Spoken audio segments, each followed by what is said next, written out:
ओम शांति। ओम शांति। आज की तारीख है 25 अगस्त 2026। साकार महावाक्य। बाबा कहते, मीठे बच्चे, बाप और वर्षे को याद करने में तुम्हारी कमाई भी है तो तंदुरुस्ती भी है। बाप और वर्षे को याद करने में तुम्हारी कमाई भी है तो तंदुरुस्ती भी है।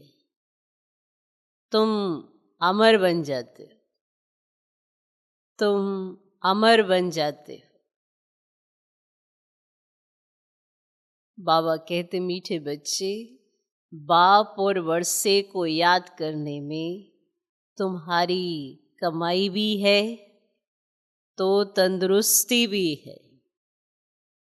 तुम अमर बन जाते हो।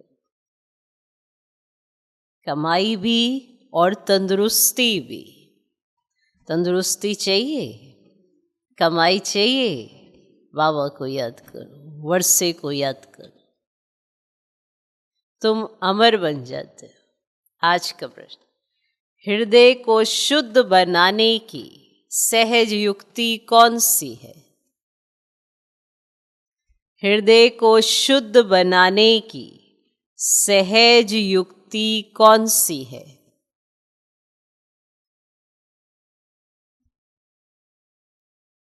उत्तर, कहाँ भी रहो, ट्रस्टी होकर रहो। कहाँ भी रहो, ट्रस्टी होकर रहो। हमेशा समझो, हम शिव बाबा के भंडारे से खाते हैं। हमेशा समझो, हम शिव बाबा के भंडारे से खाते हैं। शिव बाबा के भंडारे का भोजन खाने वालों का हृदय शुद्ध होता जाता है। शिव बाबा के भंडारे का भोजन खाने वालों का हृदय शुद्ध होता जाता है। प्रवृत्ति में रहते अगर श्रीमद् परमाण डायरेक्शन पर,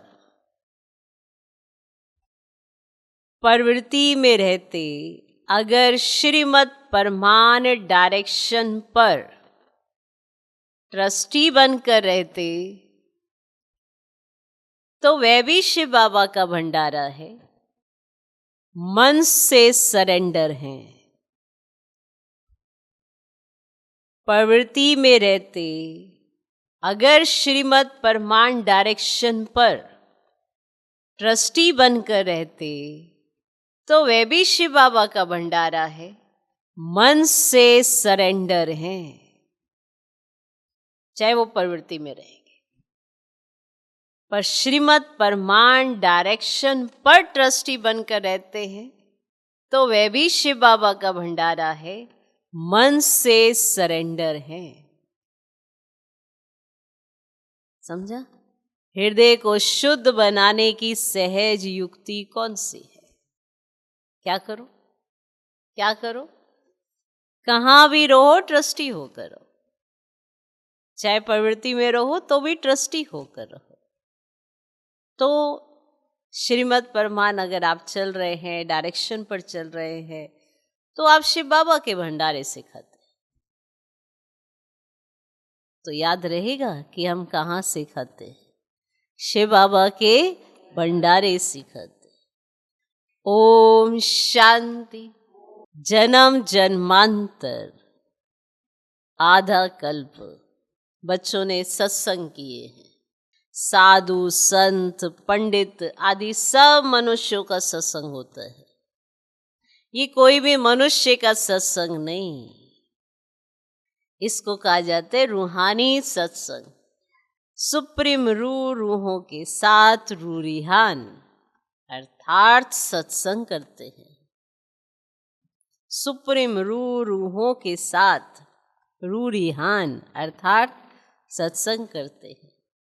यहाँ तुम कोई मनुष्य से नहीं सुनते हो, ना देवताओं से सुनते हो, तुम सुनते हो भगवान से। भगवान को हमेशा निराकार कहा जाता है और भगवान आते ही तब है जब बच्चों को भगवान भगवती बनाने के लिए पढ़ाना है। भगवान और भगवती का पद सिवाय भगवान के कोई दे न सके। तुम बच्चे जानते हो कल्प कल्प संगम युग होता है तो निराकार भगवान आकर हमको ज्ञान देते हैं। ये भी सिर्फ तुम ही समझते हो, दूसरा कोई मुश्किल समझ सके। शिव बाबा आते हैं जरूर, परंतु उनके बदले श्री कृष्ण को गीता का भगवान कह दिया है। तो जरूर सबकी बुद्धि में मनुष्य तन ही आता होगा। तुम ही दैवी गुण वाले थे और अब आसुरी गुण वाले बने हो, फिर अब दैवी गुण वाले बनते हो। दैवी गुण वालों को ईश्वरीय संप्रदाय, आसुरी गुण वालों को आसुरी संप्रदाय कहा जाता है। अब निराकार बाप निराकार संप्रदाय अर्थात आत्माओं को पढ़ाते हैं, इसीलिए कहा जाता है ईश्वरीय संप्रदाय अथवा रूहानी संप्रदाय, जिन्हें रूहानी बाप आकर पढ़ाते हैं। अभी तुम रूह अभिमानी बनते हो, है ना, कितनी वंडरफुल। रूह अभिमानी, आत्म अभिमानी सुना, देही अभिमानी सुना, अभी बनते रूह अभिमानी। हम आत्मा है, बाप हमको पढ़ाते हैं, कहते मुझे याद करो तो तुम्हारे भी कर्म विनाश होंगे। रूहों को ही पढ़ाते हैं, वही नॉलेजफुल है। और ऋषि मुनि आदि तो सब नेति नेति कहते गए, अर्थात हम रूह को नहीं जानते हैं। जब तक वे ज्ञान सागर सम्मुख ना आए तो ज्ञान कैसे समझाए। ये अच्छी रीति समझने की बात है। हमको कोई मनुष्य नहीं पढ़ाते हैं, हमको बाप पढ़ाते हैं, और वह है बेहद का बाप निराकार। अब ये भी बच्चों को समझाया है, साकार और निराकार दो बाप हर एक को होते हैं, एक रूहानी और दूसरा जिस्मानी।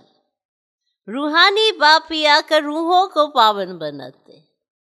तुम जानते हो हम पावन थे, पतित बने, फिर से पतित से पावन बनेंगे।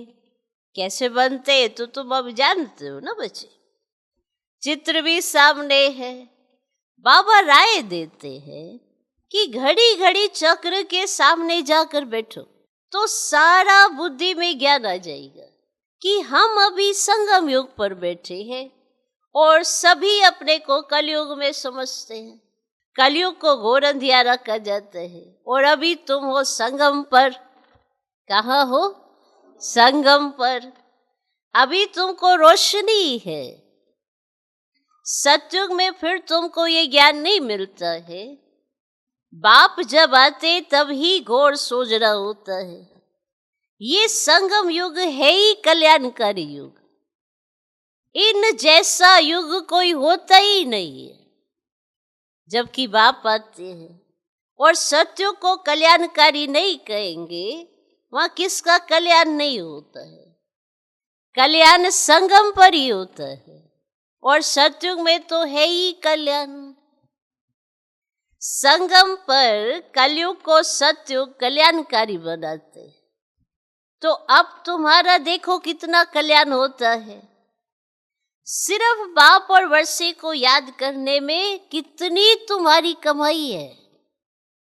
कमाई की कमाई भी है और तंदुरुस्ती की तंदुरुस्ती भी है। सबको चाहिए ना कमाई और तंदुरुस्ती चाहिए ना, तो बाप और वर्षे को याद करो। तुम्हारा जीवन अमर बनता है ना, और बनाता कौन है? बाबा, तुम्हारी कभी अकाले मृत्यु नहीं होती, तो बच्चों को कितनी खुशी होनी चाहिए, रहनी चाहिए ना। क्या रहनी चाहिए? खुशी रहनी चाहिए, क्योंकि तुम्हारी बुद्धि में सारी नॉलेज है। यहाँ तुम बच्चे आते हो तो पुरुषार्थ कर म्यूजियम में चित्रों पर समझाने के लायक बनना चाहिए। अपने को लायक बनाने के लिए 7-8 रोज बैठकर सीखो। प्रैक्टिस हुई, झट भागा सर्विस पर, सर्विस करके फिर लौट आए। ये सीखना तो बहुत सहज है। चित्र को सामने देखने से ही बुद्धि में आ जाता है कि हम संगम पर बैठे हैं। आज की दुनिया में बहुत मनुष्य हैं, कल बहुत थोड़े होंगे। इतने ये सब वापस जाने हैं। अभी बाप स्वयं आए हैं, बच्चों की कितनी इज्जत रखते हैं। दूर देश का रहने वाला आया देश पर आए। रावण का देश पर आया देश है ना बच्चे, और राम के देश में तो कभी रावण आ ही न सके। अभी तुम बच्चों की परवरिश तो बाप के हाथ में है। बस तुम ही सिखाओ और तुम्हारे ही भंडारे सिखाओ, अर्थात तुम ही सिखाओ माना तुम्हारे ही भंडारे सिखाओ, और तुम्हारी सारी परवरिश यहाँ ही होती है। जो सरेंडर हो जाते हैं उनकी परवरिश तो होती ही है, लेकिन जो मन से भी समझते हैं ना कि ये सब कुछ ईश्वर का, मन बाप का है, मैं ट्रस्टी हूँ, हम श्रीमत पर ही चलकर खर्चा आदि करते हैं, ऐसे जो समझते हैं ना वे भी शिव बाबा के भंडारे से करते हैं। जो श्रीमत पर चलकर खर्चा आदि करते हैं, ऐसे जो समझते हैं ना वे भी शिव बाबा के भंडारे से खाते हैं। शिव बाबा के भंडारे से खाने से हृदय शुद्ध होता है। ऐसे नहीं कि वे शिव बाबा के भंडारे से नहीं खाते हैं। बाप के डायरेक्शन पर चलने वाले भी जैसे कि बाप के भंडारे से खाते हैं। जो बाबा के डायरेक्शन पर चलते हैं ना वो भी जैसे कि बाप के भंडारे से खाते हैं। बाप के डायरेक्शन पर चलने वाले भी, याद रखना, जो बाप के डायरेक्शन पर चलते हैं वो भी जैसे कि बाप के भंडारे से खाते। एक तो समर्पित हुए जो, वो तो है ही, लेकिन जो डायरेक्शन पर चलते हैं, पूरा ट्रस्टी होकर रहते हैं कि ये सब बाबा का है, वो भी बाप के भंडारे से खाते। जिस भंडारे से खाया वे भंडारा भरपूर, काल कंटक दूर। उसके बाद तुम कभी भी अकाले मृत्यु को नहीं पाएंगे। इस समय ही शिव बाबा आते हैं, उनकी महिमा भी गाई हुई है, शिव जयंती भी मनाते हैं, परंतु उनका भंडारा कैसे होता ये कोई भी नहीं जानते हैं। बाबा भी बरोबर आते हैं ना, बच्चे जो भी आते हैं उनको शिव बाबा के भंडारे से खाना मिलता है। तो शिव बाबा के भंडारे से खाते हो। अच्छा, मेल सरेंडर होता है तो ठीक है, अगर वह सरेंडर नहीं होता तो माता ही क्या करे, क्योंकि कमाई है पति की, वह तो सरेंडर होता नहीं। अब वह तो जब आमदनी करे तब स्त्री खाए। हाँ, जोड़ा सरेंडर है तो फिर शिव बाबा के भंडारे से परवरिश हो सकती है। ये बाप बच्चों को अच्छी रीति समझाते हैं। बुद्धि में रखना है हम बाप के पास बैठे हैं जब तक कर्मातीत अवस्था हो जाए। दिन प्रतिदिन हम अपने स्वराज्य के नजदीक आते जाते हैं। समय बीतता जाता है, तुम नजदीक आते जाते हो, और सत्युग के पहले वर्ष में अब कितने वर्ष कहेंगे,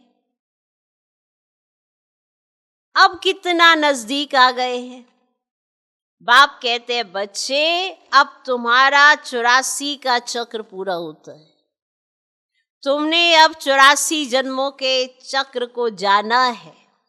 चक्र को देखने से ही कहेंगे हम अभी संगम पर हैं।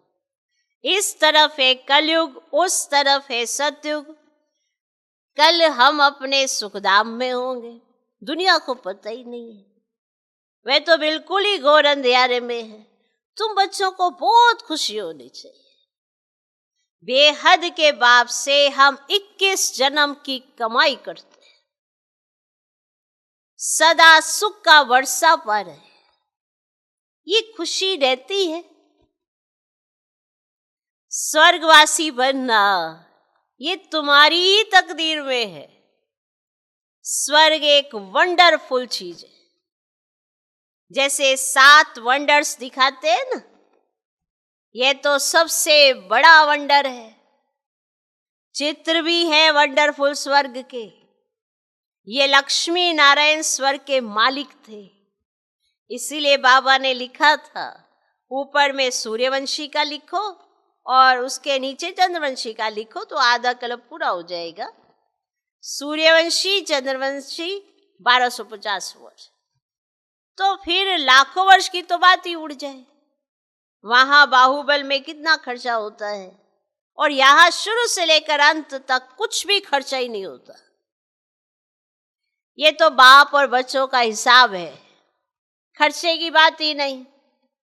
यहां बच्चे आकर रिफ्रेश हो, यहाँ बच्चे आए आकर रिफ्रेश हो, इसीलिए मकान आदि बनाते हैं। बच्चे आए बाबा के पास, बाबा से मिलन मनाए और रिफ्रेश होकर जाए। क्या करे? रिफ्रेश होकर जाए, इसीलिए मकान आदि बनाते। बच्चों का ही पैसा है, 100 भी कितने दिन तो पास हो गए, बाकी थोड़े दिन है, खर्चा कुछ भी नहीं। तुम जीवन मुक्ति पाते हो बिगर कोड़ी खर्चे। इसमें सिर्फ मेहनत की बात है। भगवान को तो सब भक्त याद करते हैं, परंतु ये नहीं जानते कि भगवान कौन है, और भगवान को ना जानने के कारण बहुतों को भगवान मान लेते हैं। अब तुम बच्चों को सच्चे बाप का परिचय देना है। तुम बच्चों को अथाह खुशी रहनी चाहिए, बेहद का बाबा हमको पढ़ाते हैं स्वर्ग का मालिक बनाने के लिए। बाबा आकर स्वर्ग की स्थापना और नरक का विनाश कराते हैं, इसीलिए महाभारत लड़ाई भी साथ में है। हर 5000 वर्ष के बाद यह चक्र फिरता है। बाप भी कल्प कल्प कल्प के संगम युगे आते हैं, और गीता में उन्होंने फिर युगे युगे लिख दिया है। सो भी 5 युग हैं, 5 बार आए, फिर 24 अवतार। चलो 5 युग तो 5 बार आए, तो फिर 24 अवतार। फलाना अवतार क्यों लिख दिया है? मनुष्य कितने यज्ञ तप तीर्थ आदि करते हैं, समझते ये सब रास्ते भगवान से मिलने के हैं, परंतु भगवान के पास तो कोई भी जा ही नहीं सकते हैं। आधा कल्प कितना मत हमारा है, जन्म जन्मांतर फेरे लगाए, ये किया, फिर भी बाप नहीं मिला। अभी बाप तुम बच्चों के कितने नजदीक है, तुमसे बात कर रहे हैं, तुमको समझा रहे हैं। तुम समझते हो कल्प कल्प हूबहू ऐसे मिलते हैं, जो कुछ बीता कल्प कल्प होगा वही दादा जोहरी होगा, फिर उसमें ही बाबा प्रवेश करेंगे, फिर वही बच्चे आकर बाप के बनेंगे और फिर से स्वर्ग का वर्षा लेंगे। ये बाप का तुम बच्चों के साथ अनादि अविनाशी पाठ कल्प कल्प ऐसे रिपीट होता रहता है। अच्छा, मीठे मीठे सिकिलदे बच्चों प्रति माता पिता बाप दादा का याद प्यार और गुड मॉर्निंग। रूहानी बाप की रूहानी बच्चों को नमस्ते। हम रूहानी बच्चों की भी रूहानी बाप को नमस्ते नमस्ते नमस्ते।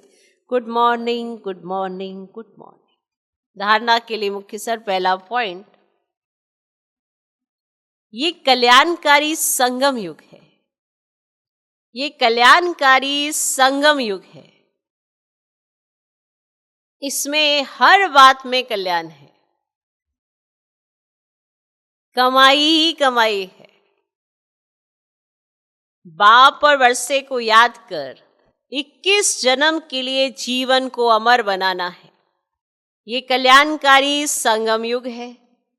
इसमें हर बात में कल्याण है, कमाई ही कमाई है। बाप और वर्षे को याद कर 21 जन्म के लिए जीवन को अमर बनाना है। ये कल्याणकारी संगम युग है। इसमें हर बात में कल्याण है, कमाई ही कमाई है। बाप और वर्षे को याद कर 21 जन्म के लिए जीवन को अमर बनाना है। दूसरा पॉइंट, प्रवृत्ति में रहते मन बुद्धि से सरेंडर होना है। प्रवृत्ति में रहते मन बुद्धि से सरेंडर होना है। श्रीमत पर खर्चा करना है। श्रीमत पर खर्चा करना है। पूरा ट्रस्टी होकर रहना है। श्रीमत पर खर्चा करना है, पूरा ट्रस्टी होकर रहना है। आज का वरदान, सहयोग की शक्ति से असहयोगियों को सहयोगी बनाने वाले बाप समान परोपकारी भव। सहयोग की शक्ति से असहयोगियों को सहयोगी बनाने वाले बाप समान परोपकारी भव। सहयोग की शक्ति से असहयोगियों को सहयोगी बनाने वाले बाप समान परोपकारी भव। सहयोगियों के साथ सहयोगी बनना, ये कोई महावीरता नहीं है। जो सहयोगी हैं उनके साथ ही सहयोगी बनना, ये कोई महावीरता नहीं है। लेकिन जैसे बाप अपकारियों पर उपकार करते हैं, ऐसे आप बच्चे भी बाप समान बनो। कोई कितना भी असहयोगी बने, आप अपने सहयोग की शक्ति से असहयोगी को सहयोगी बना दो। ऐसे नहीं सोचो कि इस कारण से ये आगे नहीं बढ़ता है। कमजोर को कमजोर समझकर छोड़ ना दें, लेकिन उसे बल देकर बलवान बनाओ। इस बात पर अटेंशन दो तो सर्विस के प्लान्स रूपी जेवरों पर हीरे चमक जाएंगे। सर्विस के प्लान्स रूपी जेवरों पर हीरे चमक जाएंगे, अर्थात सहज प्रत्यक्षता हो जाएगी। आज का स्लोगन, क्रोध का कारण है स्वार्थ व ईर्ष्या। क्रोध का कारण है स्वार्थ व ईर्ष्या। यही चिड़चिड़ेपन की जड़ है। यही चिड़चिड़ेपन की जड़ है। तो क्रोध का कारण है स्वार्थ व ईर्ष्या, यही चिड़चिड़ेपन की जड़ है। पहले इसे ही समाप्त करो। यह व्यक्ति इशारे अपवित्रता के बीज को भी समाप्त कर संपूर्ण स्वच्छ माना पवित्र बनो। पवित्रता फाउंडेशन है और फाउंडेशन का ब्रह्मचर्य व्रत धारण करना ये कॉमन बात है। लेकिन अभी आगे बड़े हो तो बचपन की स्टेज नहीं है, अभी तो वानप्रस्थ स्थिति में जाना है। मैं ब्रह्मचारी तो रहता हूं, पवित्रता तो है ही, इसलिए सिर्फ इसमें ही खुश नहीं हो जाओ। मूल फाउंडेशन अपने संकल्प को शुद्ध बनाओ। अपने संकल्प को शुद्ध बनाओ, ज्ञान स्वरूप बनाओ, शक्ति स्वरूप बनाओ। अपने संकल्प को उसको शुद्ध बनाओ, ज्ञान स्वरूप बनाओ, शक्ति स्वरूप बनाओ। तो आज है 25 अगस्त, दादी स्मृति दिवस। दादी प्रकाशमणि जी 19 साल माना 19वां पुण्य स्मृति दिवस पर विशेष निमित्त धारणाएं हैं। तो संपूर्णता को प्राप्त करने के लिए दादी प्रकाश मणि जी का गुप्त पुरुषार्थ, इस पर 19 पॉइंट हैं जो भी सुनाते हैं। तो दादी कौन, सबको पता। दादी ने कैसे पालना दी, सबने देखा। आज दिन तक देख रहे हो, साकार में भी देखा, सूक्ष्म स्वरूप में भी देख रहे हो, कैसे बाबा दादी सब मिलकर आज भी यज्ञ की संभाल करते हैं। कईयों को लगता है अब तो दादियाँ है नहीं, मतलब ऐसे ही चल रहा है शायद, पर बिना बाबा के, बिना दादियों के संकल्पों के, बिना दादियों के साथ के यज्ञ चल ही नहीं सकता। तो ये यज्ञ बाप दादा दादियों का है, तो इसकी संभाल भी वो मिलकर ही करते हैं। हर रोज बाबा के महावाक्य आपके पास आते हैं, दादियों की शिक्षाएं आपके पास पहुंचती हैं, उनके जीवन की धारणाएं आप देखते हैं, सबके अनुभव आप सुनते हैं। यही तो ब्राह्मण जीवन में चलने का आधार है। हमारे सामने प्रत्यक्ष प्रमाण में अब बहुत हैं सब। बाबा के सामने पहले कोई नहीं था, तो ब्रह्मा बाप ने अपने जीवन से करके दिखाया। फिर दादी के सामने ब्रह्मा बाप का जीवन था, तो दादी ने ब्रह्मा बाप के जीवन से जो देखा, जो सीखा, वो हमारे सामने प्रत्यक्ष किया। फिर हम बच्चों ने दादियों का जीवन देखा, फिर हम बच्चों ने दादियों के जीवन से सीखा, फिर उसे अडॉप्ट किया। अब हमें एक कार्य मिला है कि बाबा दादियों से जो हमने सीखा है उससे प्रत्यक्ष करने का, अपने बाप दादा को प्रत्यक्ष करने का, अपने जीवन से ये दिखाने का कि शिक्षाएं जीवन में जब उतरती हैं तो कैसा स्वरूप बनता है।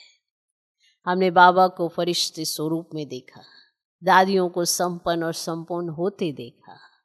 ये सारे दृश्य हमने इन आंखों से देखे, अपने जीवन में अनुभव किए, और आज आपको अपने जीवन से दिखाने हैं।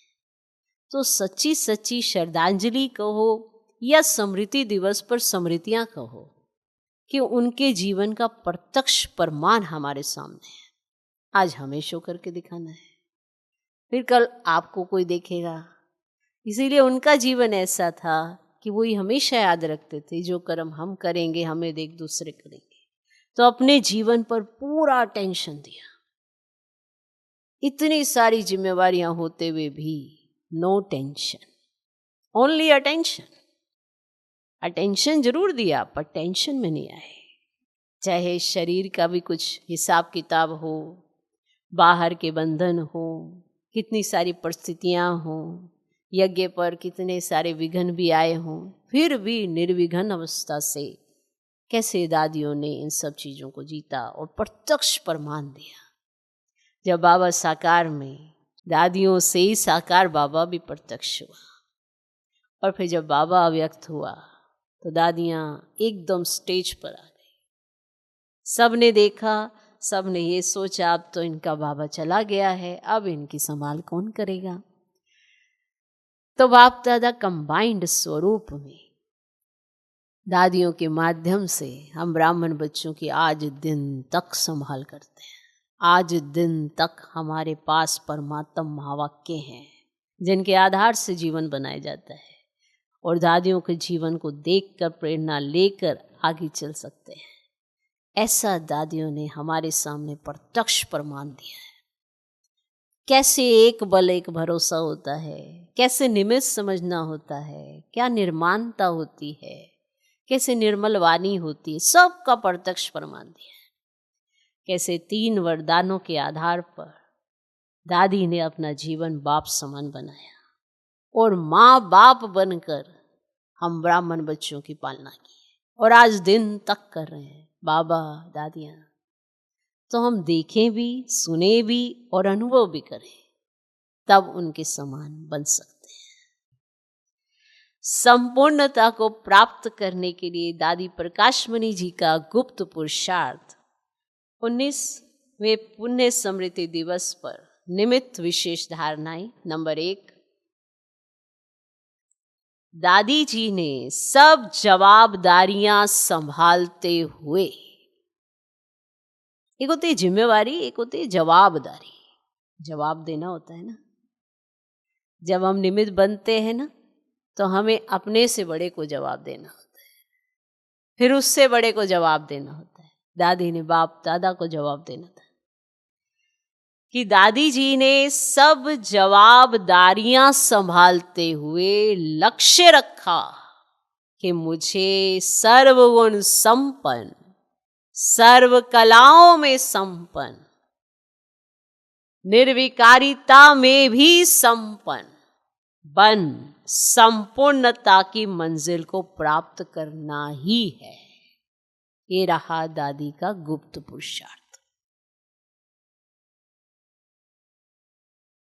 मुझे सर्वगुण संपन्न, सर्व कलाओं में संपन्न, निर्विकारिता में भी संपन्न बन संपूर्णता की मंजिल को प्राप्त करना ही है। दूसरा पॉइंट, दादी जी ने मन वचन कर्म से डबल अहिंसक बन सबको सुख दिया और सुख लिया। मनसा से भी किसी आत्मा को ना दुख दिया ना दुख लिया। सुख दिया तो सुख लिया भी। कैसे? ना उन्होंने किसी को दुख दिया, ना ही किसी से दुख लिया। तीसरा पॉइंट, दादी जी सदा एक बाप की ही आकर्षण में रही। उन्हें किसी भी पुरानी वस्तु, व्यक्ति व तत्वों ने अपनी तरफ आकर्षित नहीं किया। सदा एक बाप की ही आकर्षण में रही। उन्हें किसी भी पुरानी वस्तु, व्यक्ति व तत्वों ने अपनी तरफ आकर्षित नहीं किया। सदा एक बाप की याद में रहे अपनी सूक्ष्म वृत्तियों को भी एकाग्र किया।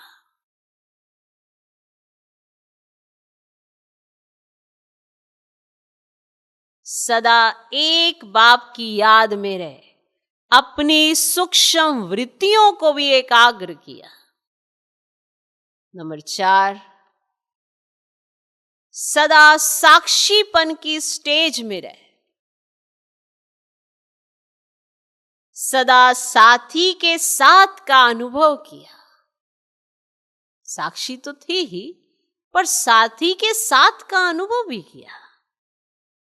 उनकी दृष्टि वृत्ति में रूहानियत और अलौकिकता थी। उनके संस्कारों में इतनी रॉयल्टी थी जो उनकी आंख किसी में भी नहीं डूबी। उनकी दृष्टि वृत्ति में रूहानियत और अलौकिकता थी। उनके संस्कारों में इतनी रॉयल्टी थी जो उनकी आंख किसी में भी नहीं डूबी। नंबर 5, उन्होंने किसी का अवगुण चित्त पर नहीं रखा। उन्होंने किसी का अवगुण चित्त पर नहीं रखा। किसी के अवगुण नोट नहीं किए। किसी के अवगुण नोट नहीं किए। सदा पर चिंतन, पर दर्शन और पर मत से मुक्त रहे स्वचिंतन में रही। सदा पर चिंतन, पर दर्शन और पर मत से मुक्त रहे स्वचिंतन में रही।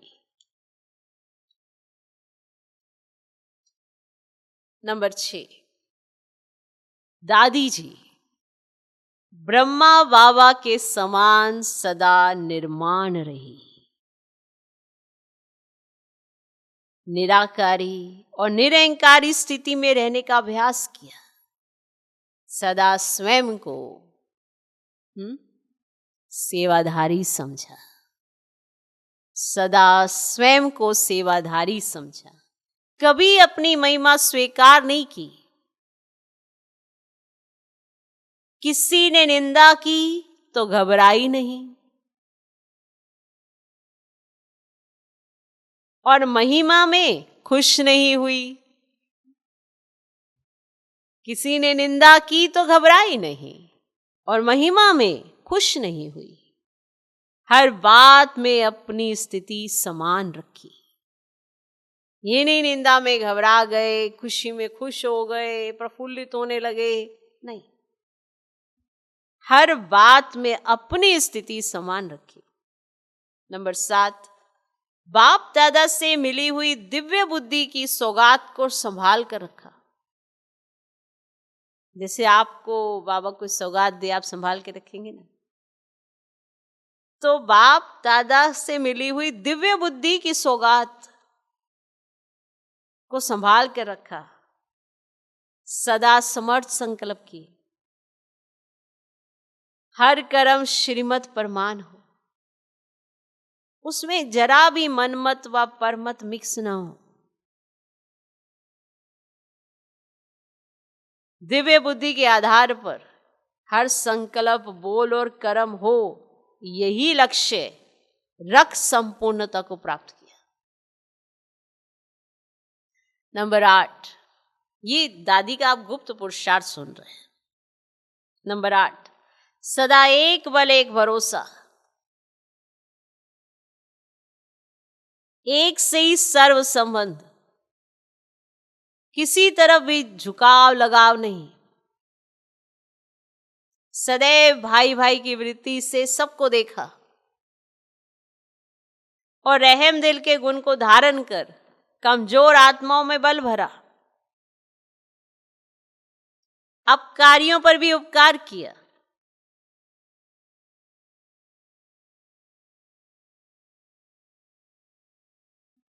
नंबर 9, हर छोटी बड़ी परिस्थितियों को नथिंग न्यू की स्मृति से पार किया। कोई भी दृश्य को देख क्यों क्या के प्रश्नों में उलझने के बजाय सदा साक्षी भाव को धारण कर सदा हर्षित रही। कोई भी दृश्य को देख क्यों क्या के प्रश्नों में उलझने के बजाय सदा साक्षी भाव को धारण कर सदा हर्षित रही। नंबर 10, उनके हर बोल में रॉयल्टी दिखाई देती थी। उनके हर बोल में रॉयल्टी दिखाई देती थी। कोई भी बोल साधारण नहीं बोला। उनके मुख से वही बोल निकले जो होने वाले हैं। उनके मुख से वही बोल निकले जो होने वाले हैं। ऐसी सिद्धि स्वरूप आत्मा के संकल्प भी सिद्ध होने कारण सहज ही संपूर्णता को प्राप्त कर लिया। ऐसी सिद्धि स्वरूप आत्मा के संकल्प भी सिद्ध होने के कारण सहज ही संपूर्णता को प्राप्त कर लिया। नंबर 11, दादी जी सदा आत्मविश्वास से भरपूर होने कारण इसी स्मृति में रही कि हम तो कल्प कल्प की विजयी आत्मा हैं। दादी जी सदा आत्मविश्वास से भरपूर होने कारण इसी स्मृति में रही कि हम तो कल्प कल्प की विजयी आत्मा हैं। कोई भी पुराने संस्कार, स्वभाव वह हिसाब किताब के अधीन नहीं रही। कोई भी पुराने स्वभाव, संस्कार व हिसाब किताब के अधीन नहीं रही। ऐसे अनुभव किया जैसे आत्मा लाइट के शरीर में निवास कर रही है।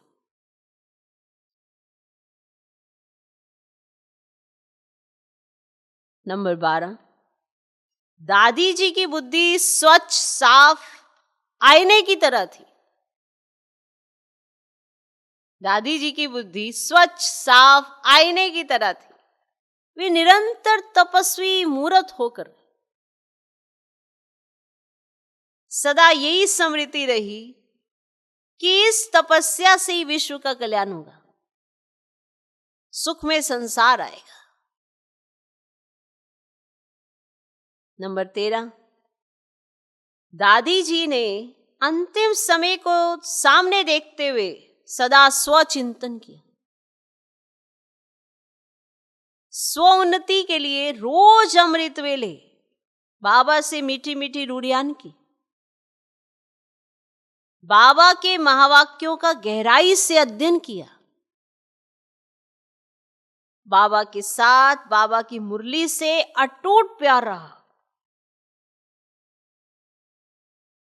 नंबर 14, दादी जी ने अपनी संपूर्ण स्थिति बनाने के लिए देह भान से परे रहने का अभ्यास किया। उनकी बुद्धि में सदा यही रहा कि हम विश्व कल्याण के निमित्त हैं। हमें स्व की स्थिति ऊंची, एकाग्र, एक रस अथवा संकल्पों से परे निर्संकल्प बनानी है। तब हम इस पुरानी दुनिया से उड़कर बाबा के पास वतन में जाकर बैठेंगे। नंबर 15, सदा इसी लगन में रही कि मुझे बाबा की यादों में रहे, सबको संतुष्ट करके सभी की दुआएं लेनी है। याद रखना इस पॉइंट को कि मुझे बाबा की यादों में रहे, सबको संतुष्ट करके सभी की दुआएं लेनी है।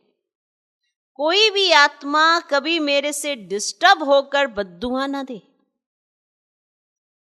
कोई भी आत्मा कभी मेरे से डिस्टर्ब होकर बद्दुआ ना दे। इसका पूरा पूरा ध्यान रख, सबके दुआओं की पात्र बनी। नंबर 16, सदा एक ही लक्ष्य सामने रहा कि मुझे संपन्न फरिश्ता व कर्मातीत बनना है। ये पुराना तन छोड़ फरिश्ता बन अव्यक्त वतन वासी बनना है। ये सेवाएं तो दिन रात चलती रहेंगी। मुझे सेवा के साथ साथ स्वयं पर सूक्ष्म अटेंशन रख पास विद ओनर बनना है। ये थे दादी के गुप्त पुरुषार्थ। नंबर 17, दादी जी सदा सर्व विघ्नों से पार निर्विघ्न अवस्था में रही।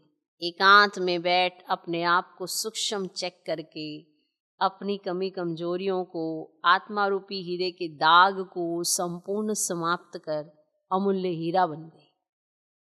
नंबर 18, स्वयं को संपूर्ण पावन लाइट माइट से संपन्न बनाने के लिए आंतरिक वैराग्य वृत्ति द्वारा सब बातों से उपराम रहे अपनी सूक्ष्म दृष्टि वृत्ति को संपूर्ण पावन बनाया।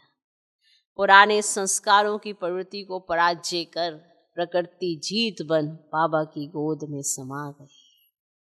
नंबर 19, मैं बाबा की हूं, मुझे बाबा के समान संपूर्ण बनना ही है।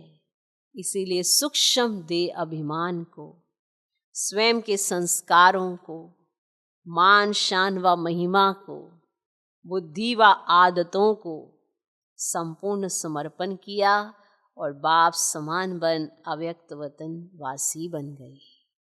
अच्छा, ओम शांति।